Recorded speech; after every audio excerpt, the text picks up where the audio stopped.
तो इस एपिसोड के शो होती है शाओ फैन से, जो कि अपने घर से जैसे निकला ना तो निकलते भाई इसको ना काफ़ी गलत फीलिंग आती है। ये फीलिंग थी शाओ यान की, भाई मुझे ऐसा लगता है शाओ यान यहीं पे आ रहा है क्या? हाँ वाकई में शाओ यान यहीं पर आता है। वो आते कहते हैं मेरे भाई मुझे वांग ने बताया कि बहुत जल्दी ना तूने जो आर्टिफिशियल फनिंग है ना उसमें समझ भाई तू काफ़ी हाई लेवल पे यहाँ पे पहुँच गया है और भी ढेर सारी चीज़ें यहाँ पे बना सकता है। तो भाई मेरे लिए भी एक फॉर्मेशन यहाँ पे बना देना यार, जिस फॉर्मेशन में मैं प्रैक्टिस करता हूँ वो पहले से यहाँ पे कमज़ोर हो गया है तो उसमें मज़ा नहीं आता है और ऐसा करने के लिए, इसलिए भाई प्लीज़ यहाँ बनवा दिया। जो भी खर्चा वर्चा आएगा वो सब अपन यहाँ पे देने को तैयार है प्लीज़। सामने से इसका दिमाग ख़राब किया है यार, मैंने अपना जगह चेंज कर लिया था। ये नया एड्रेस है और नए एड्रेस के बारे में ना बहुत ही कम बंदे को नॉलेज था, लेकिन इसको भी नॉलेज चल गया, ये भी आ गया। अब रोज ने एक गधे का बच्चा आके मुझे यहाँ पे परेशान करेगा और खाली यहाँ पे परेशान करेगा।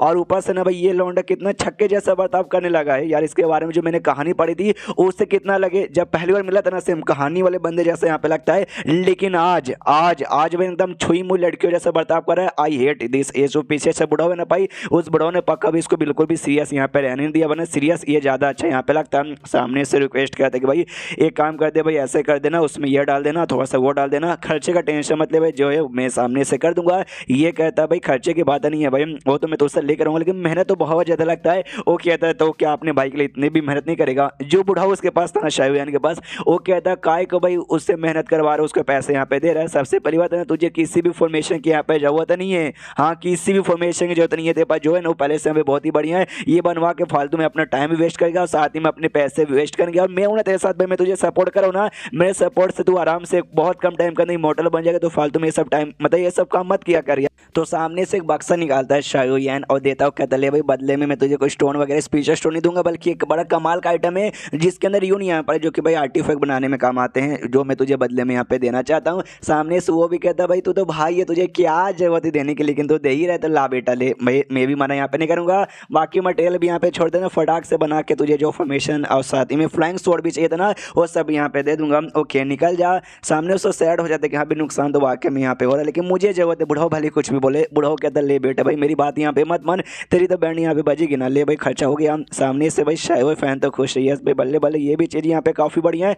अच्छा वही मुझे यहाँ पे मिल गया, वो तो दुखी आत्मा बन के शायद यहाँ निकल जाता है। और एक पत्थल यहाँ पे पड़ा हुआ था, एक पत्थल के पास जाता है और पत्थल के बाल यहाँ पे पकड़ लेता है। हाँ बेसिकली वो पत्थल यहाँ पे नहीं था, इसकी जो डिसाइपल यहाँ पे थी ना भाई बहन में बहन, और बहन के पास एबिलिटी थी वो पत्थल में उसने खुद को ट्रांसफॉर्म कर लिया था। तो कान पकड़ के वापस वो इंसान के फॉर्म में ला के कान ही बाल पकड़ा था। वो भी चिल्लाती है ये बाल यहाँ पे छोड़िए यार, आपको कैसे मालूम चला कि भाई मैं आपकी डिसाइपल हूँ जो कि यहाँ पे पत्थल बनी है? वो सामने से कहता है क्योंकि भाई तू बहुत ही ज़्यादा गंदा पत्थल यहाँ पे बनी हुई है। ये भी कहती है हाँ तो ठीक है, लेकिन भाई आप मेरा बाल हमेशा मेरा बाल यहाँ पे काय को पकड़ लेते हो, आपको मेरा बाल यहाँ पे बिल्कुल भी पकड़ना नहीं चाहिए। और साइड में ऐसा नाम कुछ नोट करते हुए यहाँ पे बढ़ जाती है। तो शाओ फैन भी नोटिस करते हैं कि इतने समय में ना इसने वाकई में अपना इंप्रूवमेंट काफ़ी बढ़िया यहाँ पे कर लिया है। उससे कहता भाई कितना देते कि यहाँ पे बाहर बैठी रहेगी, चल अंदर चल के हम लोग बातचीत यहाँ पे करते हैं। अंदर जाते हैं, सामने उससे लड़की पूछती है बेसिकली मास्टर भाई आपने तो पता लगा लिया मुझे कि यहाँ भी मैं ही पत्थर बनी थी? आपने बोला क्योंकि मैं बहुत ही गंदा दिख रही थी पत्थर बनने के बाद, तो इसी रीजन के चक्कर में आपने मुझे पता लगा लिया, या इसके पीछे कोई और रीजन है? जो सुनते ये कहता नहीं और भी यहाँ पर रीजन है, लेकिन वो सारी रीजन अभी के लिए मैं बताने वाला नहीं। तू अपना चुपचाप ना प्रैक्टिस करते रहे और भी अच्छे से इंप्रूव हो जाएगी, जिसके बाद शायद मैं भी यहाँ पे पता ना लगा पाऊँ। वो भी सामने से कहती है मैं करूँगी, टेंशन लीजिए। सामने से शॉप फोन कहता हूँ कुछ समय के लिए भाई, मतलब कुछ समय पहले मैंने तुझे कहीं यहाँ पे भेजा था ट्रैवल करने के लिए, अपना कल्टिवेशन करने के लिए, और रास्ते में मैंने कहा भी था बाई चांस कुछ अच्छा आइटम यहाँ पे मिले तो मुझे यहाँ पे बताना कुछ मिला क्या? वो कहती है हाँ मुझे मिला भाई, एक चीज़ मिला जिसके जरिए आप आर्टिफैक्ट क्या हो सकता है और चीज़ें बना सकते हैं, आप चेक करो। एक लकड़ी निकाल के देती है जिसके आसपास ऐसा बिजली यहाँ पे कड़क रहता है, जिसको देखते ही शॉप फैन हिल जाता है। वो कहते हैं oh my God Thunderbolt would इसको कहा जाता है, आई मीन थंडरबोल्ट लकड़ी, इसे तुम आर्टिफैक्ट भी बना सकते हो जो बिजली वाला कमाल के आर्टिफैक्ट बनेंगे। प्लस तुम इसका पील भी बना सकते हो, और पील भी समझो बिजली जैसे ना तुम्हारे अंदर से करंट डालेगा और तुम्हें चोट वोट लगे ना फटाक से यहाँ पर रिकवर हो जाएगा। और लिटरली भाई कुछ ही सेकंड में बड़े आराम से ना जो लकड़ी है उसको पील में कन्वर्ट भी कर देता है, और पील में कन्वर्ट करने के बाद ना उसी को डिसाइपल को अपनी देता है और कहता है अपने पास रखो, बाई चांस कोई बड़ी मुसीबत में आई गई हो, जब तुम्हें चोट वोट यहाँ पे लग जाएगा उस समय इसका यूज़ यहाँ पे कर लेना, तब तुम्हारा यहाँ पे बहुत ज़्यादा फायदा होगा। वो भी कह दिया मास्टर आपका शुक्रिया। फिर शॉफियन उसके भाई के बारे में पूछता कि अभी तुम्हारा भाई का क्या मतलब वो कहाँ है? जो सुंदर ये बताते वेल मेरा भाई वो तो जो वान अंकल है ना भाई उनके साथ कल्टीवेशन करने के लिए जाते हैं और वो बीस्ट को मारने का काम करता है ना, तो उसी बीच में जाके मेरा भाई भी यहाँ पे उनकी मदद करता है। जो सुंदर शॉफियन भी कहता अच्छा ऐसी बात है क्या, आई नो तुम्हारा भाई कल्टीवेशन के पीछे दीवाना, कल्टीवेशन पसंद है, लेकिन कल्टीवेशन के पीछे उतना भी पागल होने की कोई जरूरत नहीं है।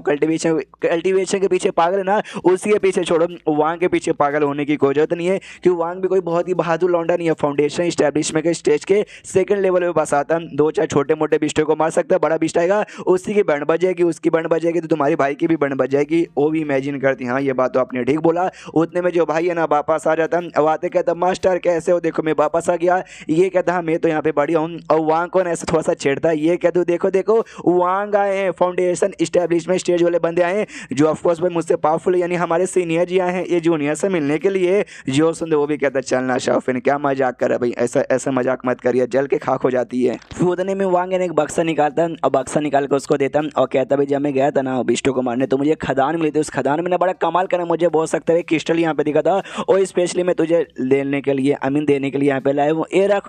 उसके बाद यहाँ पे शीश होता आधे घंटे बाद जहाँ पे इसके दोनों डिसाइपल सो चुके थे, तो उसके ऊपर ऐसा कंबल लगाता है वांग और कहता भाई ये जो मैंने क्रिस्टल दिया कैसा लगा। जो सुनते सामने से शॉफ ने कहता भाई मुझे तेरे ऊपर बहुत ही ज़्यादा गुस्सा आ रहा था, एक तो भाई मेरे डिसाइपल को अपने साथ ले गया, मुसीबत आती तो भाई उसमें तेरी जिम्मेदारी होती, और मेरे मालूम है किस बात का दिक्कत कि जो मेरा घर है ना, मेरे घर के बारे में खाली तुझे और तेरी बीवी को यहाँ पे मालूम है, और तूने शायो येन को भी बता दिया जी चेक मेरा दिमाग का दही करने आ गया था और उसने बहुत मैं दिमाग का दही यहाँ पे किया, तो मुझे बहुत गुस्सा आ रहा था, मन तो किया भाई तुझे मैं जान से मार डालूं, लेकिन तूने बदले में भाई मुझे ये क्रिस्टल यहाँ पे ला कर दे दिए। हाँ तो चल भाई इसके बदले मैंने तुझे यहाँ पे माफ किया, और क्रिस्टल नोटिस करता भाई ये वाकई में बड़ा कमाल का है, बहुत ज़्यादा कमाल का है। मुझे आइडिया यहाँ पे नहीं था कि वांग को ना भाई इतना कमाल का क्रिस्टल मिल जाएगा, और इसकी सबसे बड़ी ये खासियत है इससे तुम लिटरली भाई काफ़ी सारी चीज़ें कर सकते हो, जो भी मतलब देखो कोई स्पेशल क्रिस्टल या फिर और होते हैं जो तुम स्पेसिफिक आर्टिफैक्ट में यूज़ कर सकते हो, लेकिन इसका सबसे बड़ा खासियत यही है कि तुम किसी भी आर्टिफैक्ट के अंदर यहाँ पे यूज़ कर सकते हो। और साथ ही में ढेर सारे मैंने ना स्पिरिचुअल पपेट भी बनाए हैं जिनके अंदर भाई ना इसके क्रिस्टल द्वारा मैं जान भी डाल के उनको ऐसा कंट्रोल करवा के अपनी प्रोटेक्शन करवा सकता हूँ। एक गोरिल्ला वाला पपेट यहाँ पे था, उसमें डालता है और सोचता है चलो भाई यहाँ पे पावर चेक करने की बारी आ चुकी है, और साथ में एक वुल्फ वाला भी यहाँ पे था भाई पपेट, उसमें भी डालता है, उसमें भी जान लगाता और सोचता है कि यहाँ पे इन दोनों में से देखता हूँ कौन यहाँ पे ज़्यादा पावरफुल है, मैच करवा देता हूँ। तो दोनों एक दूसरे के पास यहाँ पे बढ़ते फाइट करने के लिए। जो गोरिल्ला वाला है ना उसके हाथ में एक वेपन था, उसको उठा के ही जैसे वुल्फ को मारता है वुल्फ वहीं पे हार जाता है एक ही बार में। तो ये भी देखता है अच्छा भाई तो यानी गोरिल्ला वाला सबसे बेस्ट है, गोरिल्ला वाला यूज़ करूँगा जब किसी बड़ी मुसीबत में आ जाऊँ तब। उतने में जो वांग है ना वांग यहाँ पे वापस लौटता और देखता है कि अरे बाप रे भाई ये तो वुल्फ वाला बीस्ट है भाई, एक स्पिरिचुअल बीस्ट है जो तूने मरवा डाला भाई ये अपने घर के अंदर भाई, तुझे शर्म नहीं आती भाई, डर नहीं लगता। तो सामने से शाफन कहता भाई तुझे उससे क्या भाई बोल तू यहाँ पे क्या करने आया है। एक कहता क्या लास्ट टाइम जो फॉक्स वाली भाई जिन्होंने हमारी बॉडी पे कब्जा कर लिया था या उनके साथ लड़ाई भी मैंने किया था, जिस चक्कर में जो मेरा आर्मर यहाँ पे था ना भाई आयरन मैन वाला भाई जो तूने दिया था वो बर्बाद हो गया, थोड़ा सा टूट गया है, तो भाई उसको अपग्रेड करने के लिए रिपेयर करने के लिए ये सारे आइटम में लेकर आ गया हूँ, प्लीज़ भाई करवा दें। सामने से शाफन कहता वाह बेटे भाई इतना जल्दी मतलब तुझे आइटम ये मिल भी गए, तूने अरेंज करवा भी दिया। वो भी कहता भाई क्या कहूँ, सामने से भाई मेरी बीवी ने जो पूरा कांड तूने मेमोरी से दिखा दिया था, नाराज मेरे से यहाँ पे चल रही थी, लेकिन लेकिन लेकिन लेकिन लेकिन भाई अगर ये आर्मर मेरे पास आया तो आर्मर मेरी प्रोटेक्शन यहाँ पे कर लेगा ना जी चेक उसने भाई ये दे दिया। हाँ लेकिन नाराज तो अभी भी यहाँ पे चल रही है भाई, तुझे क्या लगता है मानेगी? ये कहता है कभी भी मानने वाली नहीं है। अरे कमाल की बात तुझे बताता हूँ, उस नॉर्थन एरिया में यहाँ से जो लगभग 200 किलोमीटर दूर है एक सेट यहाँ पे आता है 100 से, जहाँ पे खाली फीमेल डिसाइपर रहती है और हवा से भरी हुई, जब उनको ना प्यारा कोई सुंदर दम हैंडसम लौंडा यहाँ पे दिखता है ना तेरे जैसा, तो लिटरली परवाह यहाँ पे नहीं करती कि भाई इसके मम्मी पापा होंगे, इसकी बीबी होगी, सीधे उस आदमी को लेके उसके साथ है ना वो सब यहाँ पे कर लेते हैं। तूने सुना होगा ना, वो कहता है मैंने सुना था बहुत पहले हमारे सेट के भी एक आदमी यहाँ पे गया था और वो बंदा उसके बाद से फिर वापस यहाँ पे नहीं आया, कुछ दिन पहले यहाँ पे वापस आया और जैसे वापस आया उसकी बॉडी पे खाली पपिए शपिए की निशान थी और पूरा सीखा हुआ था। देख के ऐसा बार बार यहाँ पे लगी रहता कि लिटरली भाई रोज औरतें उसके साथ यहाँ पे जबरदस्ती करती थी। एंड देन ये चैप्टर यहीं पे खत्म हो जाता है। तो चैप्टर खत्म तो वीडियो भी खत्म, तो मिलते हैं अगले किसी वीडियो में, जब तक के लिए बाय बाय।